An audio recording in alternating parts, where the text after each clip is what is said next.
All right, do you want to make keto easier? Listen, I get the question all the time. How do I do this? What do I eat? How do I do this with my daily schedule? I'm so busy. All right, you're going to watch this episode because Dr. Anthony, he makes it easy, perfect keto, and he has some amazing products you're going to want to hear about. Matter of fact, I just told him, please ship me these bars that you talked about. I've tried your products, but I have not tried these.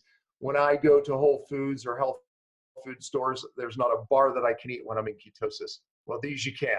But this episode is more than just about bars. We talk about the mistakes made in ketosis. We talk about how to make it easier. So you're going to want to watch this episode. And if you've never heard of ketosis, you still want to watch it because it's going to be a how-to to get into ketosis and fat adapt. So stay tuned.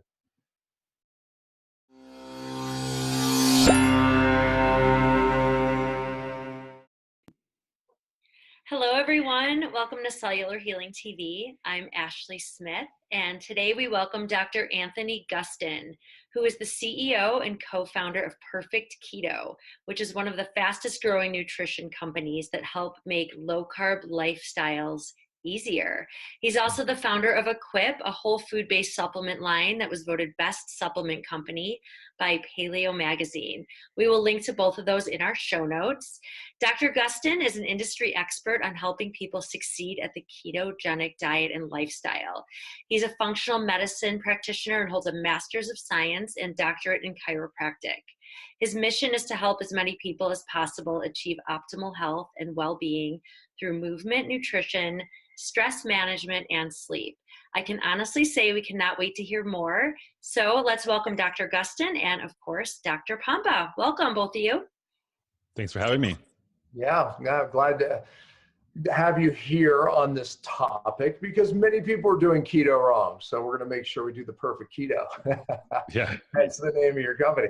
No, but it's, Ashley, raves about your products, and I'm glad we're going to be able to link people to them. Right now, we're always taking groups through fasts, and my new book, Beyond Fasting, is coming out. And step one is getting people to fat adapt. So this is going to be a really helpful tool to make it easier. But look, I want you to start with your story. You like me, you're a retired chiropractor. I mean, how the heck did you get into this? You have to have a story, which part of which is you were obese, sick and obese. And I said, looking at you, I find it hard to believe. You said, I have pictures to prove it. So, anyway, my mom has a very large photo album to prove it. But yeah, I mean, grew up in the Midwest where health is not a priority, especially in the 90s when I did, and kind of typical, just standard American diet. It's not a lot of activity, just really poor lifestyle, super stressed out, kind of all of the pillars of health that I proclaim now. I had none of them. So not only was I super overweight when I was younger, very embarrassed about it, but, health, problems all over the place. So joint pain, acne, gut problems. So I was a wreck. And this is when I was, 10, 12, 14 years old. And it's almost like I slowly clawed my way out of that and understood that as I was reading through science textbooks, basically to figure out what I should do about it, that what we're doing I went to doctors, I went to dermatologists, nothing they did helped me. So I kind of had to figure out myself and realize that I didn't want other people to have to go through that same misery. So I wanted to be in healthcare when I was super young. Also wanted to kind of set my own rules and help people before they were broken. So probably like you, as far as getting into chiropractic, that's one of the only places you can go where you make a difference before somebody's already broken. So I had a family friend who was a surgeon where, I asked him, this is something you would recommend? And he said that every patient that he saw is somebody who was already broken. They had a knee injury, hip replacement, and then they just put them back together and don't actually look at the whole picture and how they can help restore this person's health or prevent it from getting worse. And so knew I wanted to do that. And so slowly went through it. Initially wanted to work with athletes. So kind of fast tracked all the way through and opened up a clinic in San Francisco 6 years ago now. We were working a lot with sports med people at the time. So dealing with injuries and rehab and things like that. As I was very uncoordinated and unhealthy when I was younger, I aspired to be athletic where, it didn't come naturally to me. So I wanted to work with athletes right out of the gate. And, sort of like how NASCAR really tweaks their cars at the high end to see what works for professional athletes. and then it trickles down to everyday driving. I think the same thing happens with human performance as well. So my thought was if I could figure out how the best of the best performed, I could take that to the general population and help people kind of expand their health. And so one of the things that I worked with athletes was a ketogenic diet. And so after a few years, when how did you find the ketogenic diet? It was something that I was toying around with even in undergrad, which, man, was that 10 years ago now. It makes me feel old, but that was something that I was doing for just fat loss. I was a little punk trying to look attractive, so trying to get lean and shed off the extra body fat and using it. And actually, a friend of mine, him and I went through our textbooks and figured out, okay, if we wanted to induce fat loss, what are the pathways we would tweak and all this different stuff. And I was like, oh, if we stop eating carbohydrate to start burning fat for fuel. And not saying we discovered ketosis, but it's just one of these things that wasn't mainstream at the time. Yeah. And obviously it's a very effective tool for fat loss. And then we started coming out, and then it was, I think I read Steve Finney and Jeff Volek's book about, the art and science of low carbohydrate performance and low carbohydrate living, which sort of the first ones to the scene. And that was, I think, 5-6 years ago, those books came out. That book, and they cited a lot of the studies in there, and it's a lot of stuff out there was mostly Atkins type diets. They kind of, took it to the next level. Didn't diss Atkins at all, but they definitely took it to the next level. And I thought they did well in citing their studies. Yeah. And so one of the things that, thinking about, and we'll probably get to the quality of a ketogenic diet, is that I'm a big quality proponent, and it had everybody kind of on a whole foods diet at that point. But just looking at a lot of the athletes that I dealt with, I wanted to keep inflammation under control so that they could recover way faster. And so looking at a lot of metabolic pathways, the best way to do that for athletes, usually they're eating a massive amount of carbohydrates, is to limit the amount of carbohydrates. But if you don't get into a state of ketosis, you're sort of in this in-between state where you're not fat burning enough to fuel all your activity, but also you're not eating enough carbs to fuel all of your activity. So that's kind of a dead zone that I saw a lot of people with, they're trying to reduce carbohydrates, but not getting fully fat adapted. So their performance just suffered. And so that's when I started getting people on a, very strict limit of carbohydrates, 25, 30, and then ramping it up for their specific activities. So some people can get away with, 70, 80, 90, 100 grams of carbs, just depending on their activity, but starting to titrate that all the way down and kind of ramp it up for their specific activity. So once we got that stuff dialed in, we expanded the clinic systems and I started working more with, functional medicine route. So working with people who had diabetes and inflammatory disease and all these different things. And the same principles held there, but instead of performance, now we started seeing this, Inverted Health as a company doing really great stuff in this space, but you can actually start reversing type 2 diabetes just by switching people onto a ketogenic diet. And so when we get to this point, being in San Francisco and having the mentality that everything works at scale, I thought, well, why can't we do this stuff at scale? At that point, I was telling everybody in my clinic who had, sports injuries or metabolic problems, a ketogenic diet is a really, really great tool for you if these are your goals. But it was very, very confusing for people. So there wasn't a lot of education. And also it was very hard to maintain just from people eat food and a lot of people want convenience foods or supplements that get them there. And there wasn't a lot of options. And so the goal of Perfect Keto when we started it was just to expand that reach of first and foremost content and education. And second, products that help people stay in ketosis longer. And so it can be difficult in the beginning. I'm sure with your group, if you're talking about getting people fat adapted before they go into fasting, people who have been eating standard American diet or even whole foods and a lot of carbs for their whole life, getting that switch from the first time for your body to start using machinery to start burning fat is a huge shift. So you actually, there's a lot of cellular changes that you have to go through and a lot of receptors have to change over before you start doing that. And so anything that can help ease people through that transition so they can start feeling what ketosis is like. And, if that's for fat loss, if that's for mental energy, if that's for physical performance, there's different tools for different jobs here. But that's what I wanted to try to solve is the easiness of the keto diet, which is, I think, still pretty confusing, honestly. But yeah, that's the path we're on now.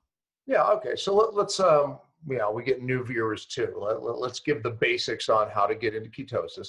Let's give some tips on how to make it easier because, like I said, getting people into a ketotic state or ketosis is something I like to do at least a month before they go into a fast, because if they're fat adapted going into the fast, not only is the fast easier, but the results are much better. Right. Like you said, this transition, some people do it in a week, some people do it in 2, the average American 3 or 4, and some don't transition in. That's a whole nother subject, Right. because we have to detox those people. But anyway, so give us some basics of let's getting people keto adapted. Let's talk about the things that are oftentimes missed to make it easier. Yeah, I think what people get too confused about and too strict about in the beginning is going crazy about macronutrient counting. Everyone thinks that they have some secret number that they have yet to unlock for themselves. And I just don't believe that's that necessary for most people. So number one, I think before even people could start to go keto, I'm a big proponent of just making sure you're eating real foods in general. So if bulk of your nutrition isn't coming from foods that spoil, I say start there. And so that's where, a lot of people miss that step. And there's an argument to be had where, people start making progress and they're eating a bunch of vegetable oil and processed foods, but are in ketosis. That's better than nothing. I kind of skew to the other and say that I like people eating real foods first. So even before that month of adaptation, for me, I like to make sure that person is on a, paleo-ish or whole foods based. After that, I would say limiting carbohydrates to pretty much just as low as you can get them. Obviously, with some foods, you're going to have some. So if you don't know, you can use an app to track, but just try to get them below 25 to 35 and start there. Like I said, having that as a limit in the beginning is a really easy step. Instead of trying to calculate a very specific one, just try to get it in that range. And then protein, I think, is the next one you should focus on. So one of the biggest mistakes that people make is just under eating protein on a ketogenic diet. And so that can lead to a whole host of problems. And a lot of the You're actually right about that. You have, the people who go, they just moved to 100% protein, right? That's kind of the old Atkins way.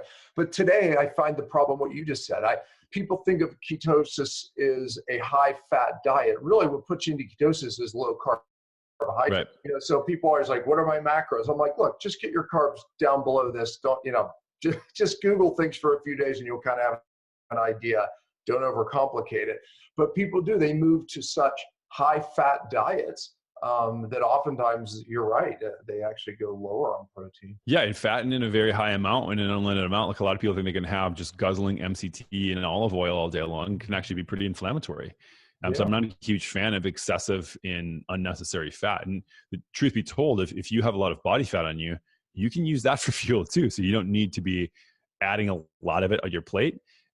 Protein is a thing that, you have to get that from the outside source, and it's, the structure you're made of and kind of the building blocks. But then you get your energy from either carbs or fat. Well, in your body, you can store roughly 200 to 300 grams of carbs. That gets replenished through both protein and fat. So the breakdown of fat leads to that stored carbohydrate.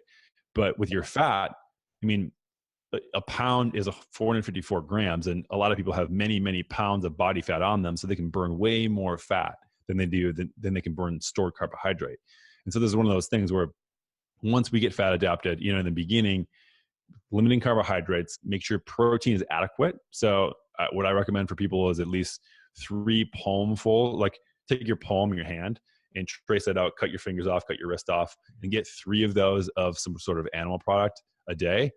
We can talk about, keto, if you want to be vegan, that's a different story, but, roughly that amount of protein per day, probably minimum for most people. And then after that, add in fat to satiety. And then after you're fat adapted, then you can start actually pulling the fat back a little bit. If your goal is fat loss, if your goal is performance, and you probably want to keep fat a little bit higher, because that's your main fuel for energy is fat. Yeah, no, I agree. So, okay, great. Some people here, they're going to be a couple weeks into this going, I'm not adapting. And by the way, I like to use the Keto Mojo meter. And when you start crossing above 0.5 on beta hydroxybutyrate in your blood, that's the ketone measurement. Then, because I know a lot of people watching this will just try to test their urine, but of course, ketones go high and then they disappear when your body starts using them. So the urine's not a good indicator, but the blood is. So and they're going to be testing going on 0.3, on 0.5, 0.2, 0.1.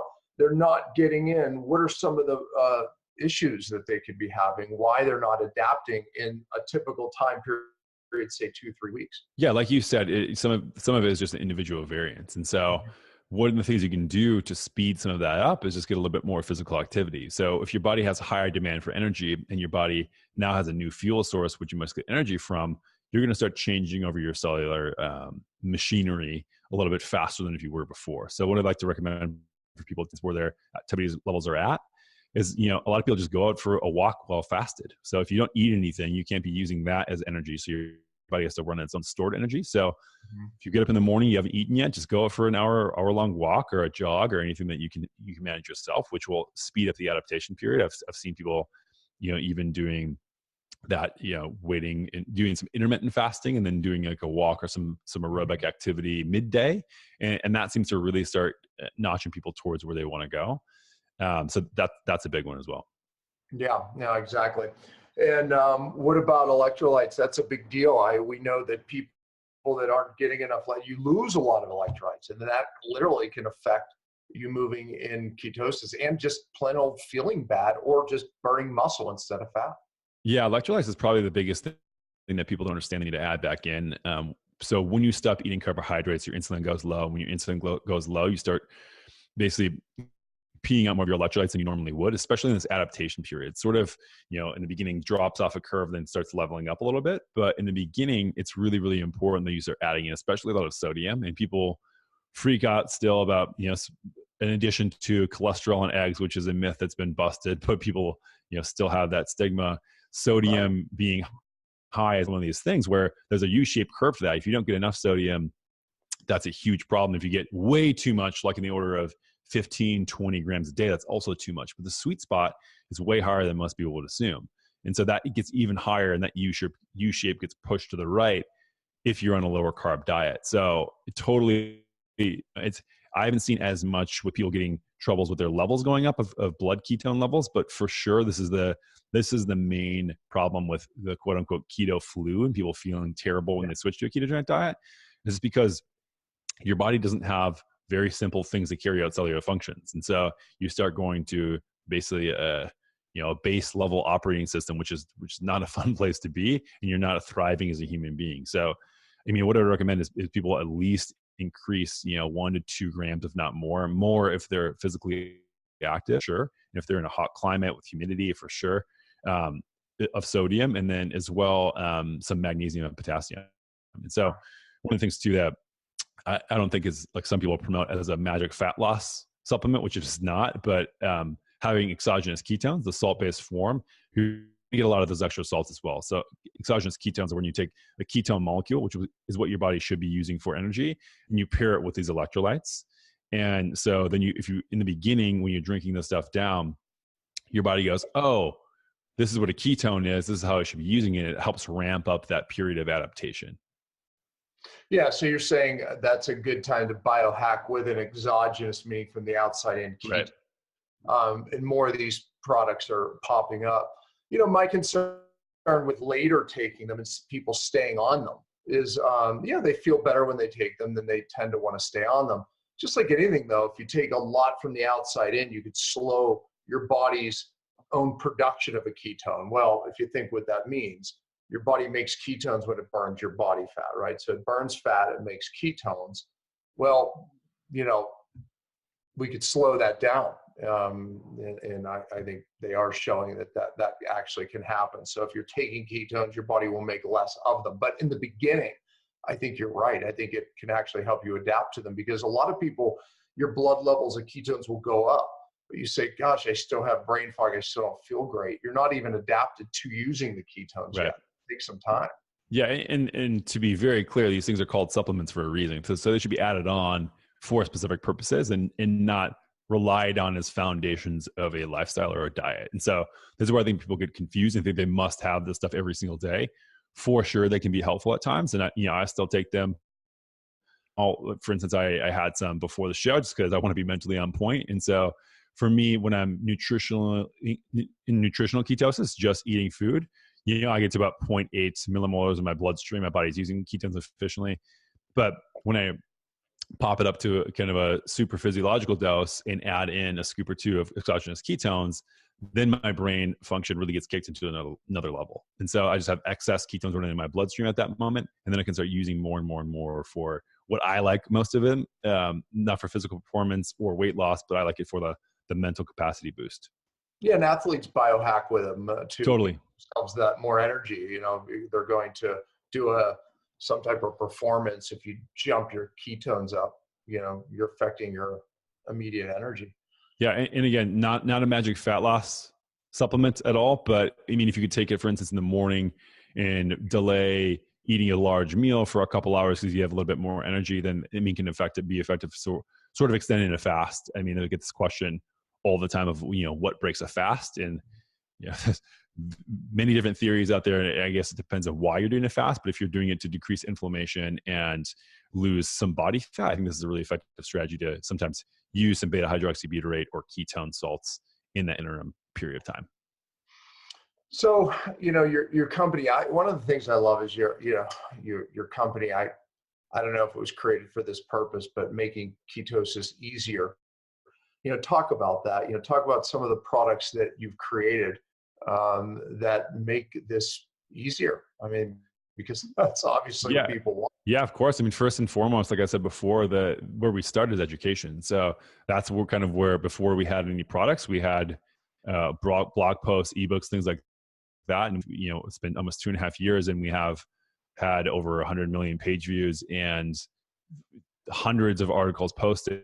And, you know, we try to do anywhere between 7 and 14 articles a week. And this is because the research of ketogenic diet and ketogenic state it's coming out so rapidly that things are always changing. And so there's articles that we posted 2-3 years ago that we've had to update a lot because of the new science that's come out and more we've learned. And so the first thing I think before anybody starts using any sort of products is understanding how it works for them, for however tool they want to be using it for instance, right? So that's the most important thing. And that's kind of the backbone of our company, is just making sure that people have the right information at the right time for them specifically. Nutrition is such an individualized thing. And if people aren't doing it right, I mean, a tweak here or there for a certain person can go a very, very long way. And so that's our first and foremost focus. Then the first product we launched was an exogenous ketone, because we think it's really instrumental, like we were saying, to bridge that gap from someone who goes, okay, I want to be in a ketogenic state or do ketosis, to actually maintaining it.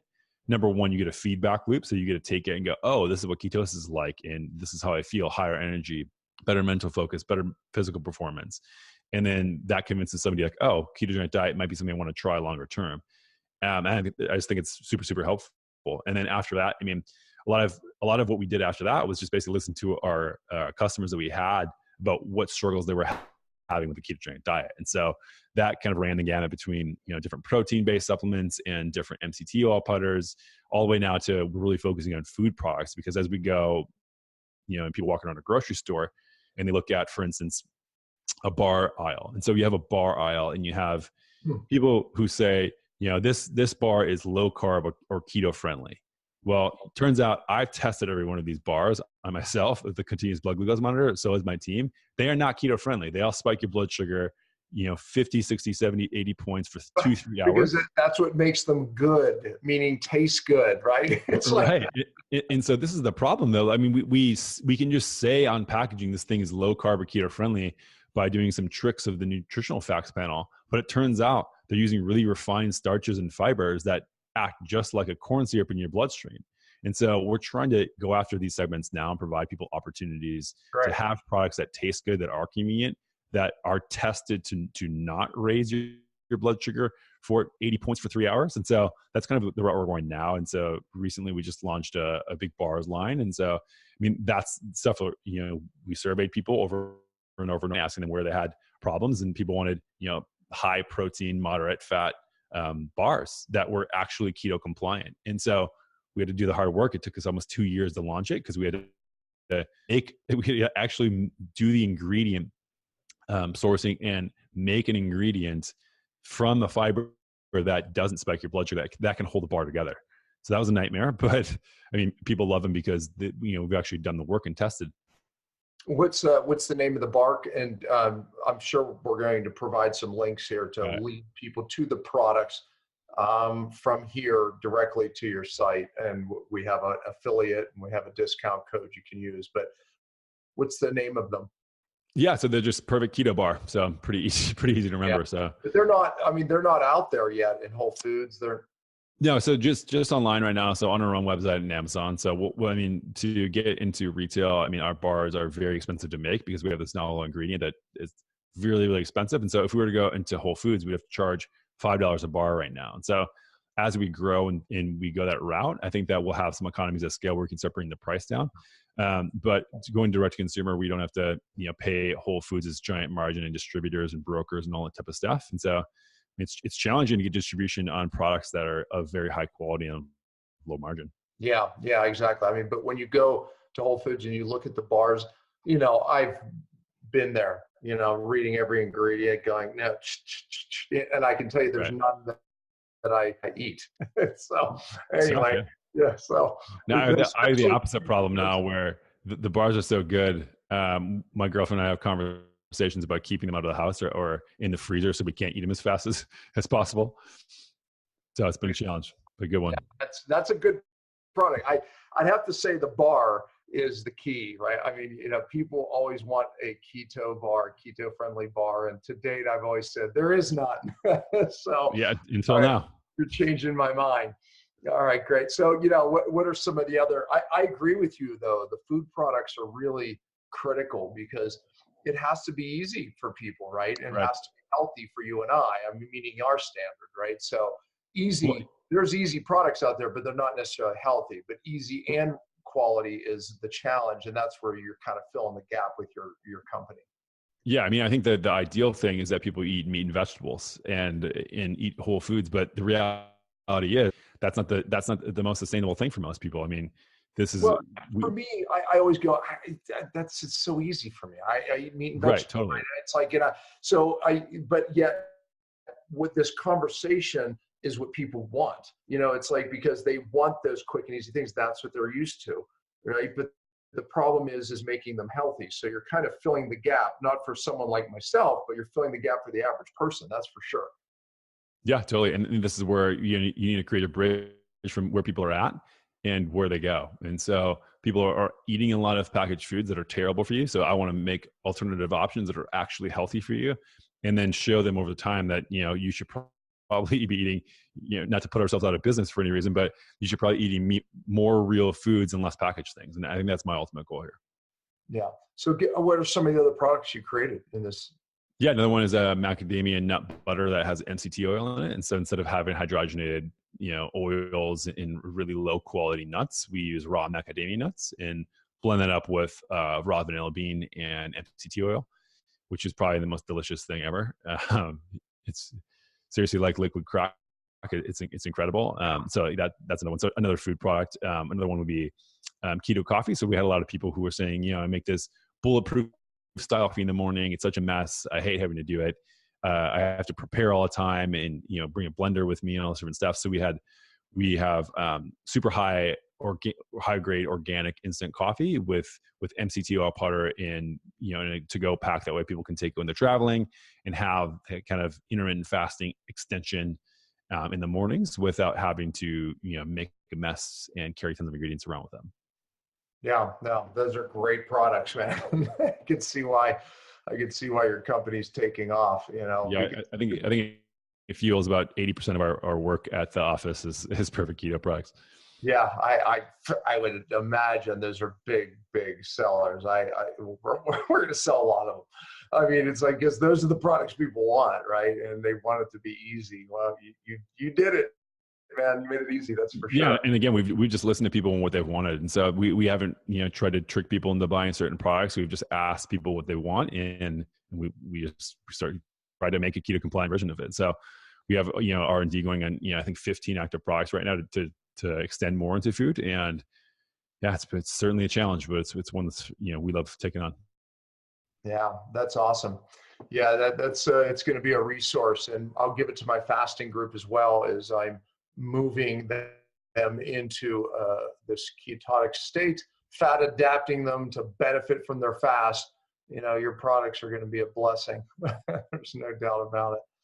So So yeah, I mean, so what's your day look like? What's your day look like? You get up. Do you do the coffee in the morning? Do you not? Do you intermittent fast? How many meals do you eat?